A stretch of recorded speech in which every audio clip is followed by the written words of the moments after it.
রয়েছে, এখান থেকে নির্বাচন যে অপশনটা রয়েছে এই নির্বাচন অপশনের উপরে ক্লিক করে দিতে হবে ফলাফল দেখার জন্য। তো আমি ক্লিক করে দিচ্ছি। নির্বাচন অপশনে ক্লিক করলে দেখতে পাচ্ছ যে এই শিক্ষার্থী প্রথম পর্যায়ে গভর্নমেন্ট রাজেন্দ্র কলেজে সুযোগ পেয়েছে।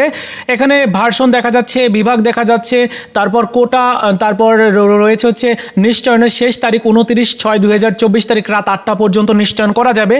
এবং আপনি কি পরবর্তী পর্যায়ের জন্য অন্য প্রতিষ্ঠানে অটো মাইগ্রেশন করতে চান? যদি করতে চান তাহলে হ্যাঁ দিতে হবে, আর যদি না করতে চান তাহলে এভাবে না দিয়ে দিতে হবে। ঠিক আছে, এরকম করতে হবে, মানে মাইগ্রেশন অন আর হচ্ছে অফ। তো আপনি যেটা করতে চান সেটি করতে পারবেন। ঠিক আছে, এরপর নিচের দিকে দেখতে পাচ্ছেন যে নির্বাচন নিশ্চিত করুন। এই নির্বাচন নিশ্চিত করুনের উপরে ক্লিক করে পরবর্তী স্টেপগুলোতে আপনাকে যেতে হবে। তো আমি সেই স্টেপগুলো নিয়ে পরবর্তীতে ভিডিও দিব, কিভাবে নিশ্চয়ন করতে হবে, কিভাবে নিশ্চয়নের টাকাটা দিতে হবে।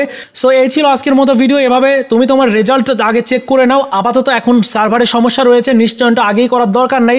আপাতত তুমি রেজাল্টটা চেক করে দেখো, তোমার যে কলেজে সুযোগ হয়েছে নিশ্চয়ন একটা নির্দিষ্ট সময়ের মধ্যে, মানে 29 তারিখের মধ্যে করতে হবে।